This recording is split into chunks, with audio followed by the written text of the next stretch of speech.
On Earth, liquids are all around us, even inside of us. But our world is not like others.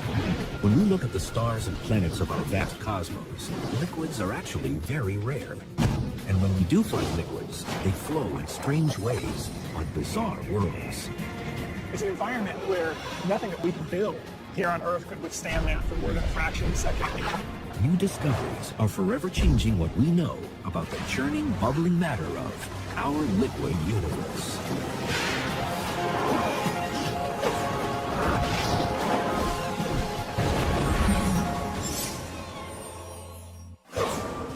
Liquids cover nearly 75% of the Earth's surface.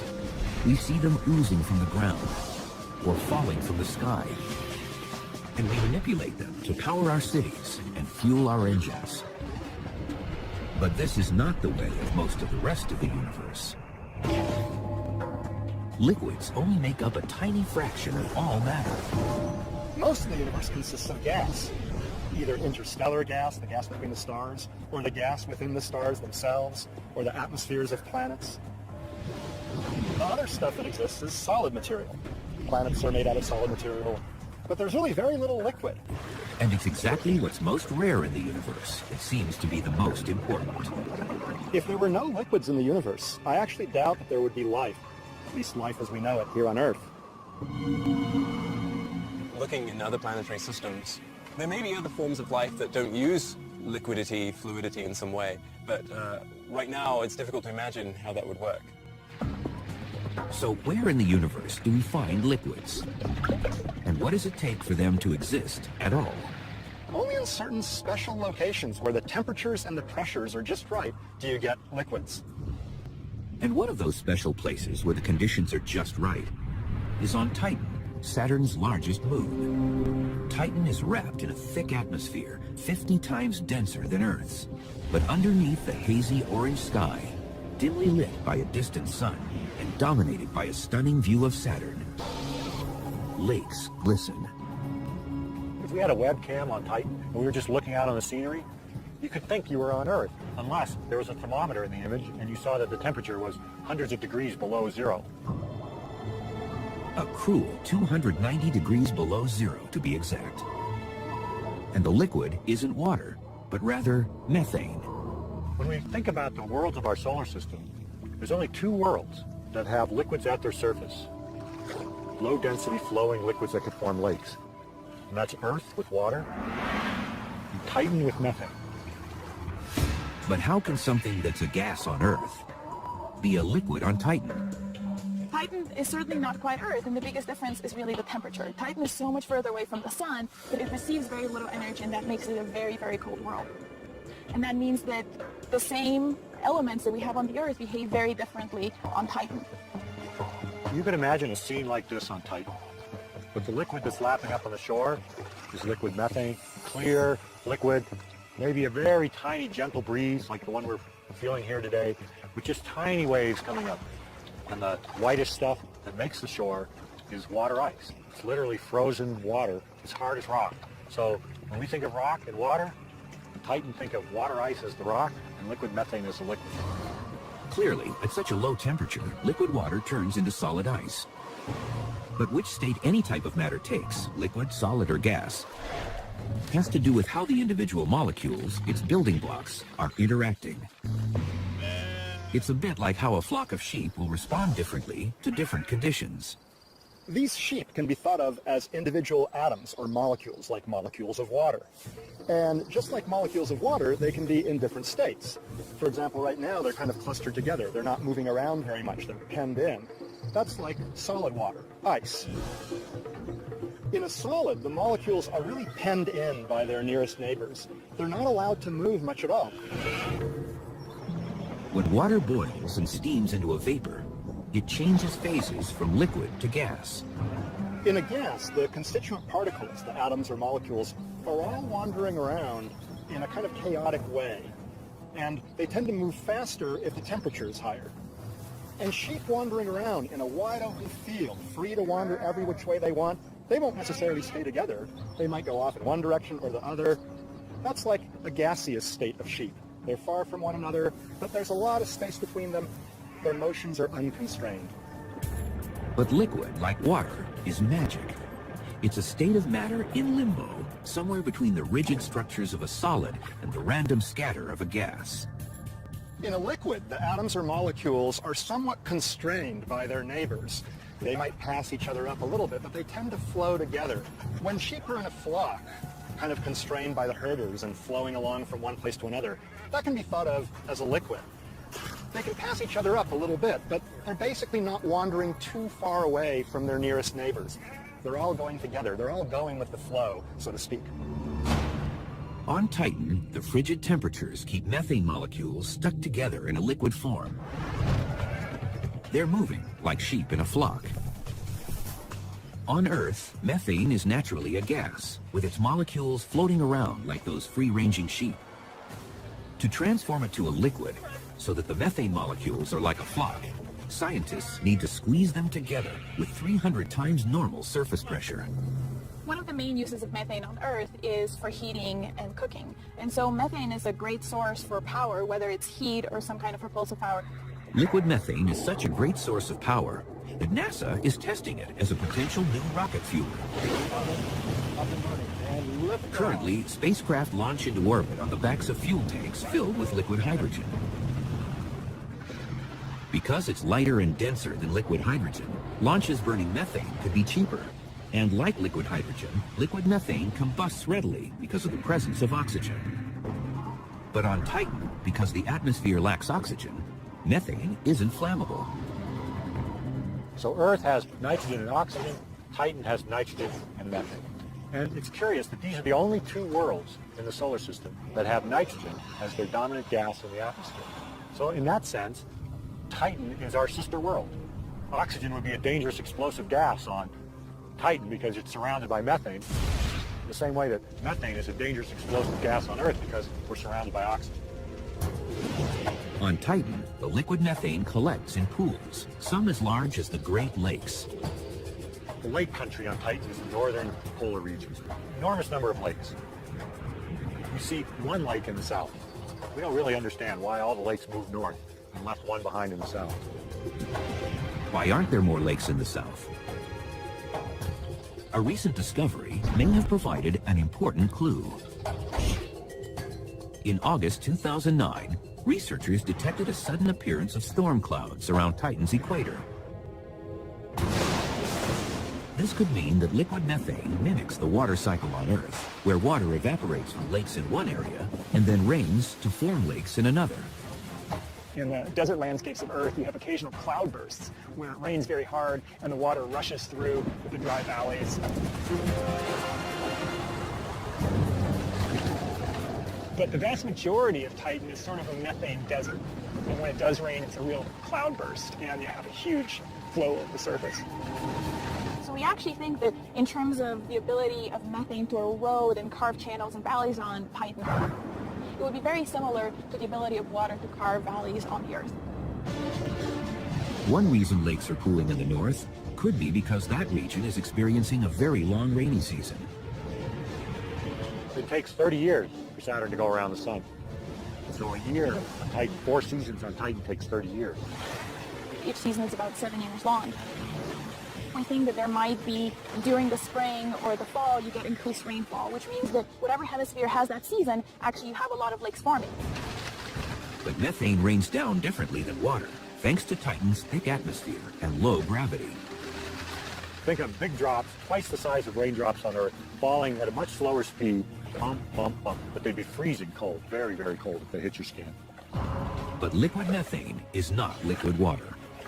And anyone who would dare dive into a methane lake would be in for a nasty surprise. It's a rare find in our universe.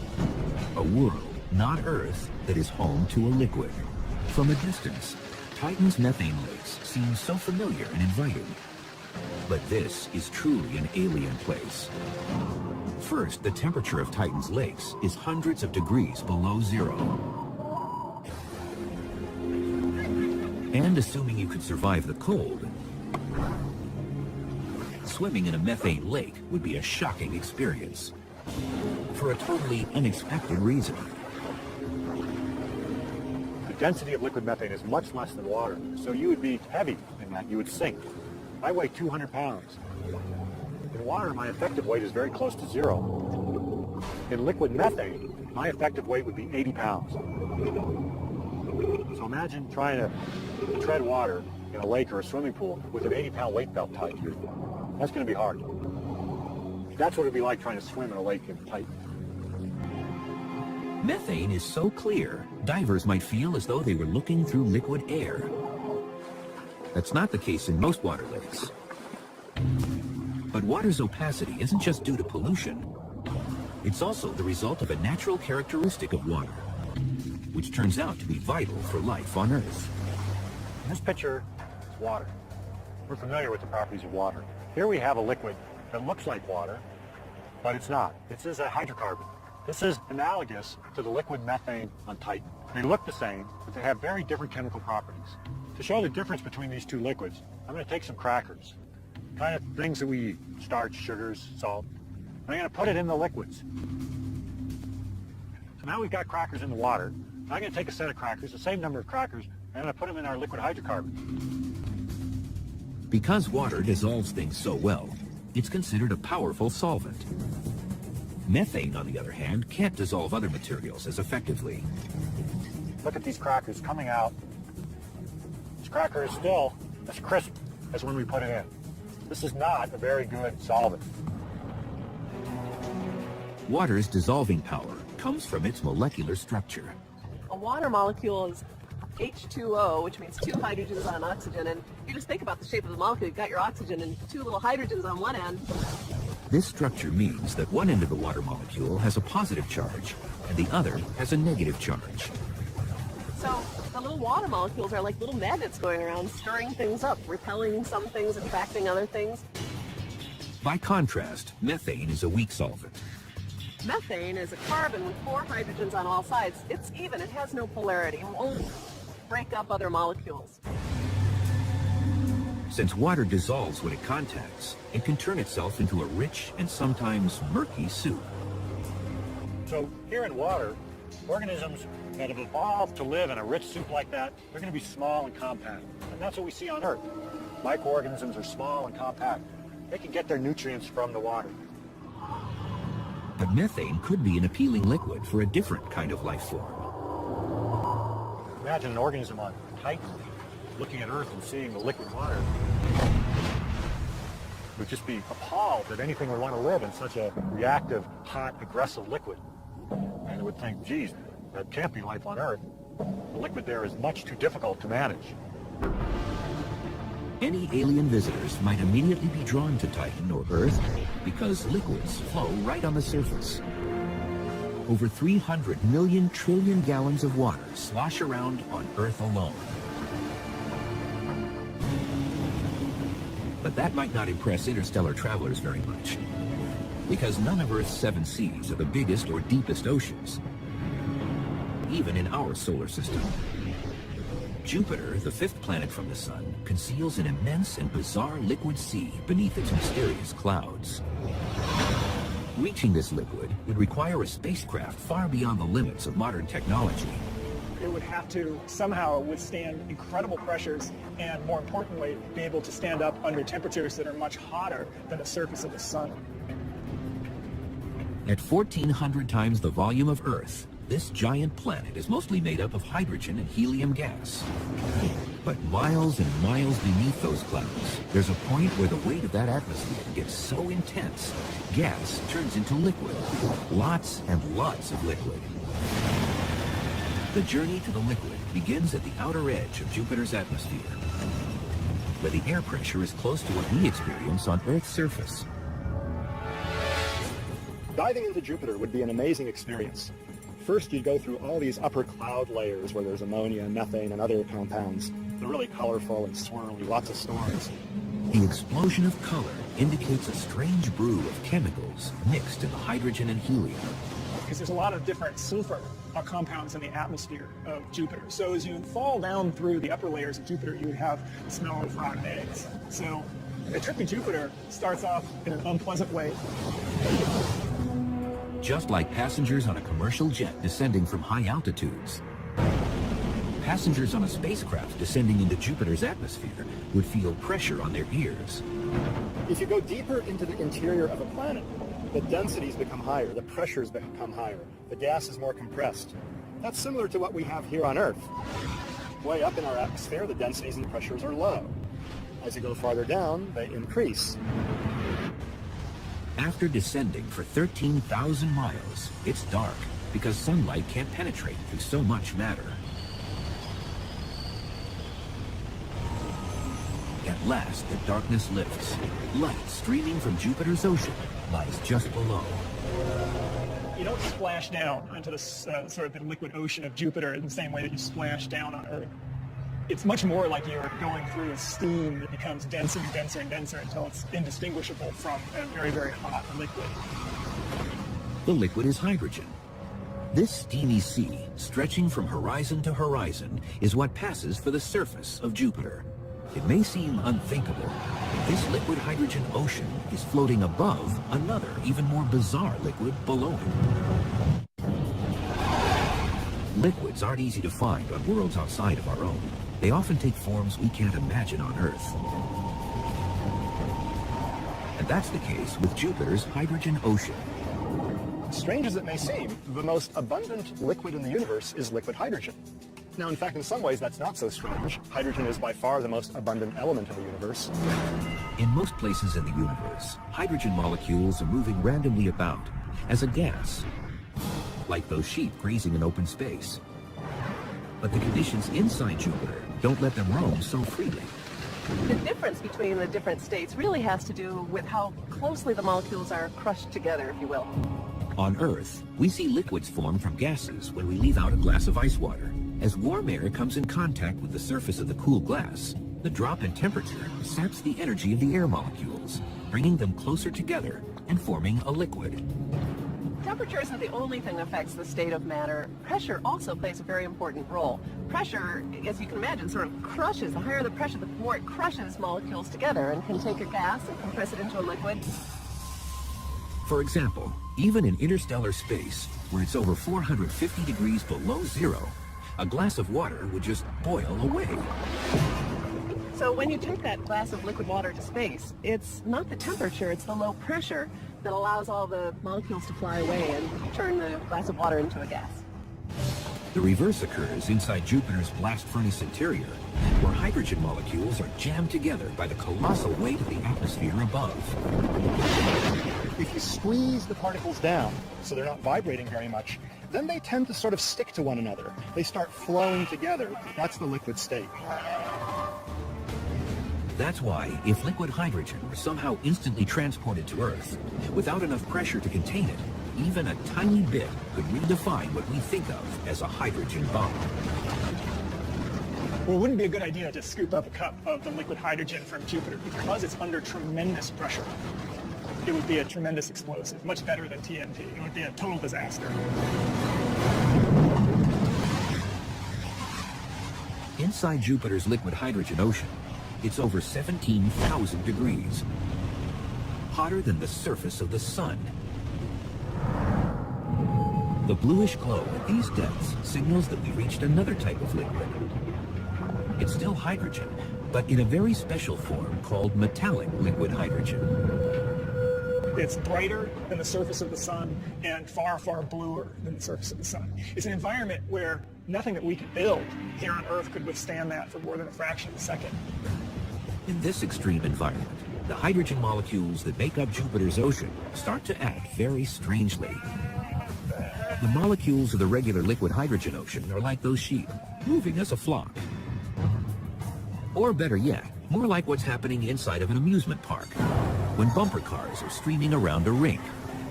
So what makes a liquid is the ability of the atoms and molecules to slide past each other.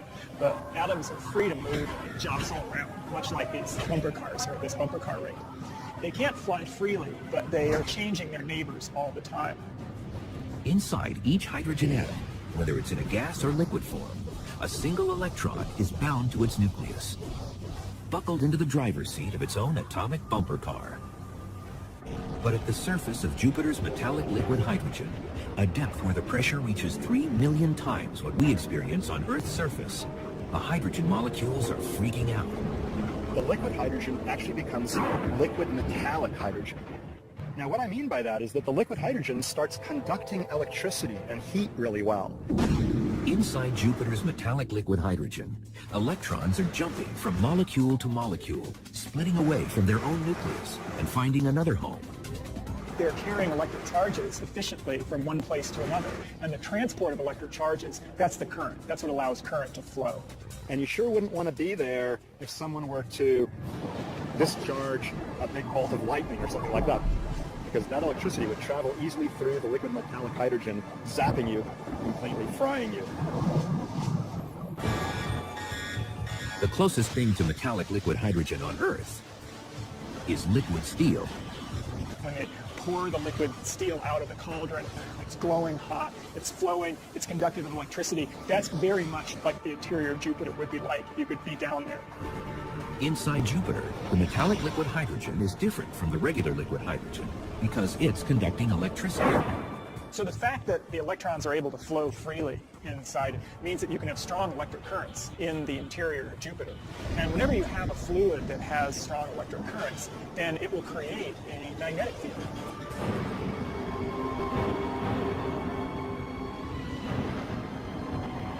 For over 4 million miles of space in each direction, Jupiter's magnetic field scoops up and deflects charged particles that naturally course through our solar system. But the largest and most powerful magnetic fields in the universe shoot out from curious stellar corpses known as neutron stars. These magnetic fields may also be generated by liquid. However, the interior of a dead star seems like the last place you'd expect to find anything flowing. A neutron star is like a big hunk of neutron material, just packed as tight as it can be. We call that matter degenerate because it can't get packed any tighter. Most materials, you push on them, they get denser. You push on them harder, they get denser. Not a degenerate material. You push on it, it's not going anywhere. Neutron stars are roughly a dozen miles in diameter, about the size of a large city. Neutron stars are so massive, and the mass is compressed into such a tiny region that it basically has started to warp space itself. Visiting its surface is impossible. Anything that you could build out of ordinary material will be immediately flattened and crushed on the surface of a neutron star. Neutron stars, the gravity is so high that even the highest mountain range on a neutron star is just measured in literally millimeters. Could liquid possibly exist inside this hostile environment? Surprisingly, the answer may be yes. Some scientists believe that neutron stars are not solid to the core. In fact, their interiors may be moving so freely they could be filled with something called superfluids, liquids with no thickness or viscosity. Viscosity is a measure of how resistant a fluid is to flowing. So a low viscosity material like water flows very easily. And you can see how quickly it falls into this hole. But honey, on the other hand, is very viscous, and it flows more slowly. The thicker a fluid is, or the more viscous, the less it flows, the less things can move around in it. A superfluid has zero viscosity. A liquid so thin, it never stops flowing. So in the bizarre fluid inside a neutron star, it has what we call superfluid property. And so what that means is that if you start up some sort of current, you're able to start up a vortex inside a neutron star, then it will just keep going and going and going, and it won't die out. There's no viscosity that causes these currents to dissolve away. Some neutron stars spin like tops, rotating several times every second. And just like the metallic liquid hydrogen works for Jupiter, a superfluid interior sloshing energetic particles around spawns a massive magnetic field, except that a neutron star's magnetic field is millions of times more powerful. Our planet has its own liquid churning deep inside. Although no one has ever seen it, life on Earth wouldn't exist without it. Life as we know it wouldn't exist without liquids. On Earth, you might think it's water that's most critical. But there's another earthly liquid that's just as vital. 1,800 miles below the Earth's surface, where it's a scalding 7,000 degrees, a sea of liquid iron over 1,000 miles deep engulfs the solid inner core of our planet. But how can scientists be sure what's inside the Earth? That's exactly what Gina S. from Danbury, Connecticut wanted to ask the universe when she texted us. How do we know the Earth has an iron core if we've never seen it? Thanks for the question, Gina. It turns out that scientists can often infer things indirectly, even if they can't see them directly. For example, we know that the Earth has a liquid iron outer core and a solid iron inner core because Earth has a big magnetic field. And motions in this electrically conducting liquid iron core are what produce the magnetic field. Without a magnetic field, life on Earth's surface would suffer. If it didn't exist, then all these charged particles coming from the sun and from outer space would go zipping through our atmosphere and interact with living cells, causing lots more cancerous mutations. Unlike at the core, the conditions at the Earth's surface freeze iron into a solid so strong we turn to it when we need to construct tall office towers or long bridges. But in distant corners of the galaxy, there are worlds so naturally hot and dense that iron is nothing more than a steamy drizzle. They're out there, mostly overlooked and misunderstood. Too big to be planets and too small to be stars. They're known as brown dwarfs.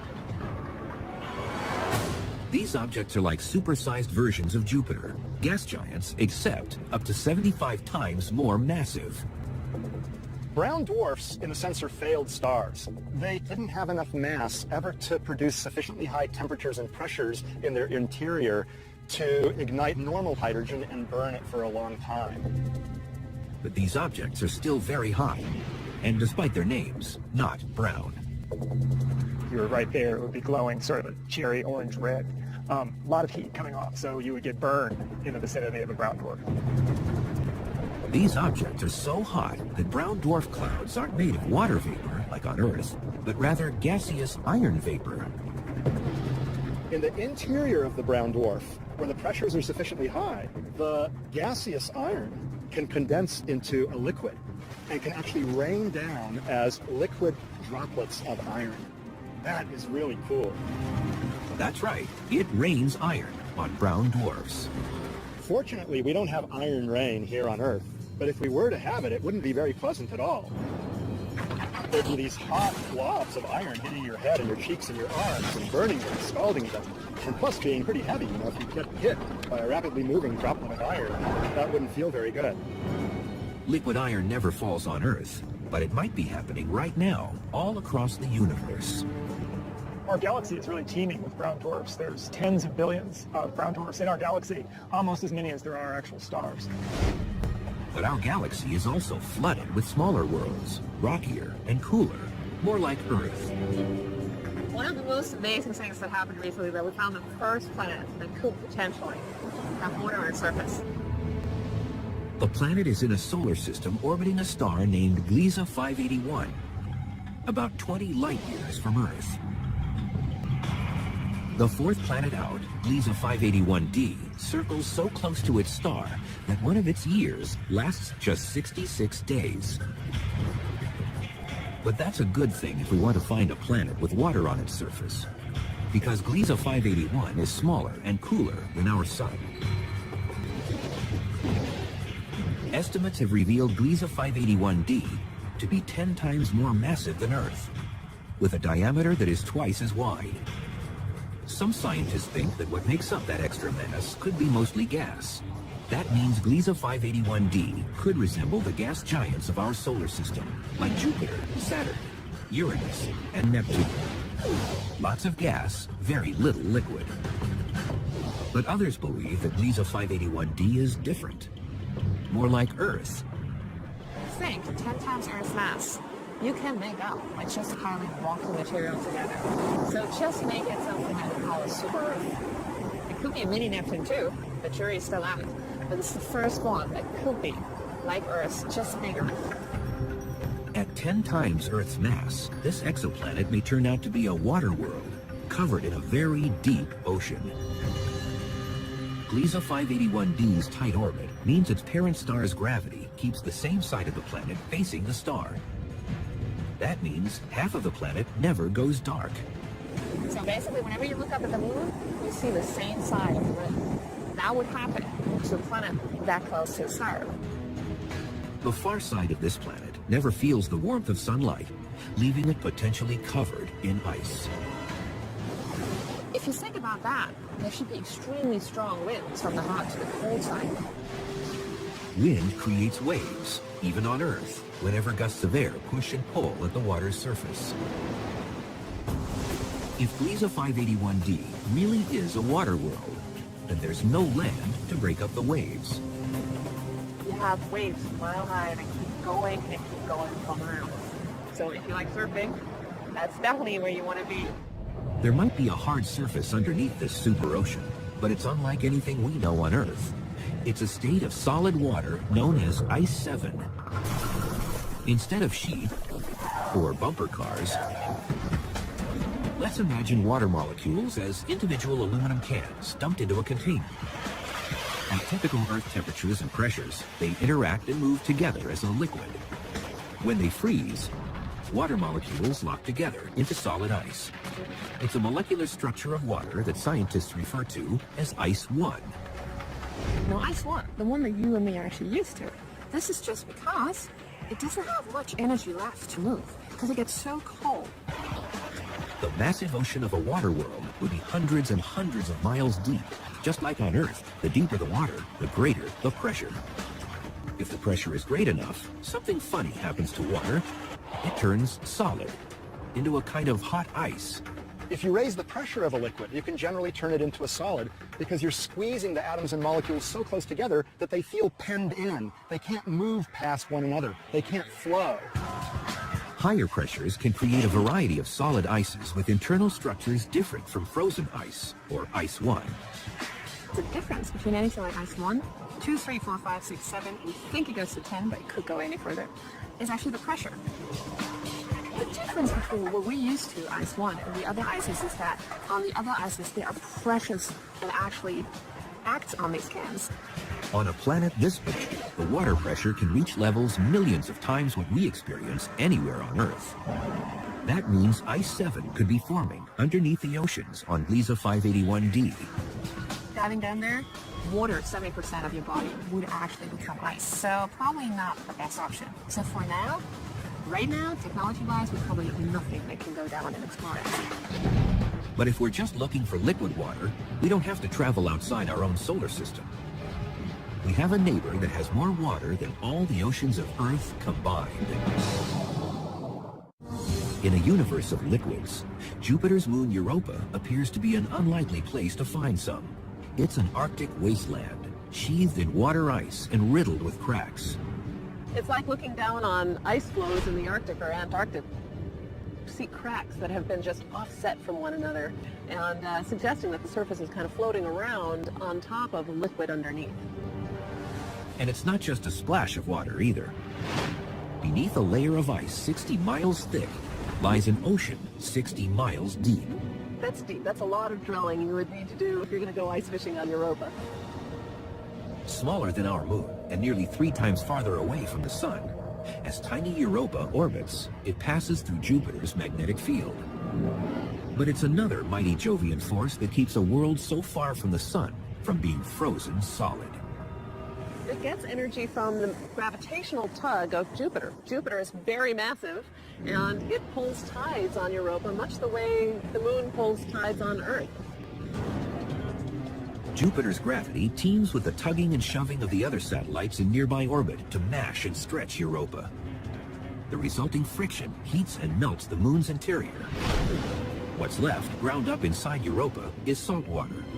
It's mainly H2O, plain old water, but dissolved in it are salts and other materials, just like our ocean has salts and minerals and things dissolved in them.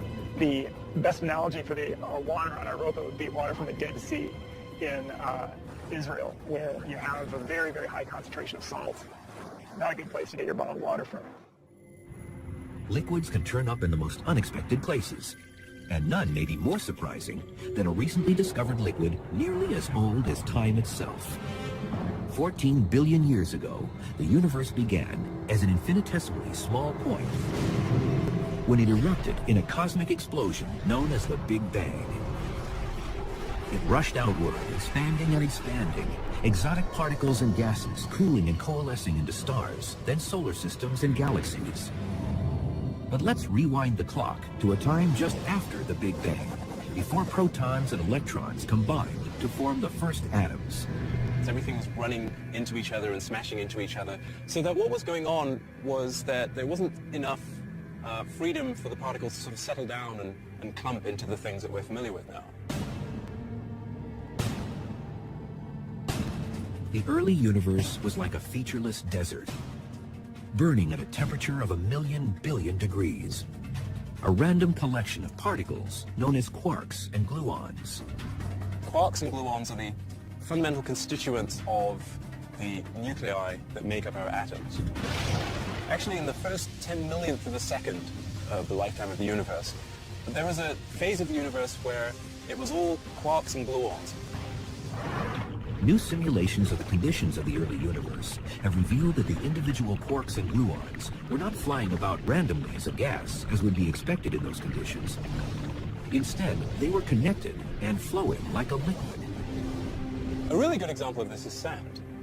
What I have here is a handful of sand, and it's made of lots of little particles, which are essentially like tiny rocks or stones. But how they interact with each other is what determines how lots of them move together to give you something that's much more like a fluid flow than it is the behavior of a solid. And so much the same thing is going on with quarks and gluons in that situation where they're colliding. And that was probably the same sort of behavior that was going on in the very early universe. You'll see patterns in the sand that look like ripples on the surface of an ocean in response, for example, to the wind, and responding in a way that's much more fluid-like or liquid-like than it is as a solid. Ripples are traces left behind by some kind of disturbance. In a liquid state of matter, ripples spread easily throughout the whole. That ability to communicate disturbances may have some imprint on the ultimate fate of the universe.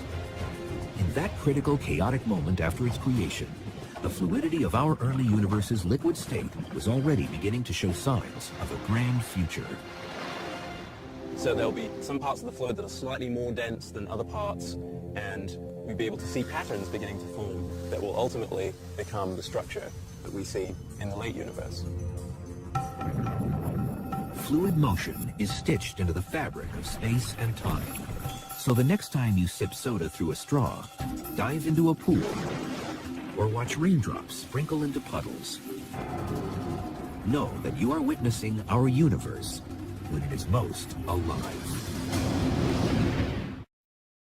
The behavior that was going on in the very early universe. You'll see patterns in the sand that look like ripples on the surface of an ocean in response, for example, to the wind, and responding in a way that's much more fluid-like or liquid-like than it is as a solid.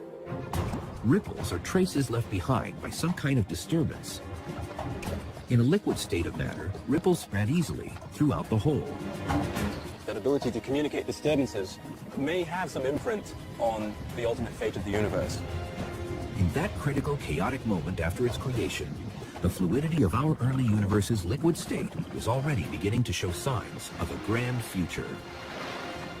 So there'll be some parts of the fluid that are slightly more dense than other parts, and we'll be able to see patterns beginning to form that will ultimately become the structure that we see in the late universe. Fluid motion is stitched into the fabric of space and time. So the next time you sip soda through a straw, dive into a pool, or watch raindrops sprinkle into puddles, know that you are witnessing our universe when it is most alive.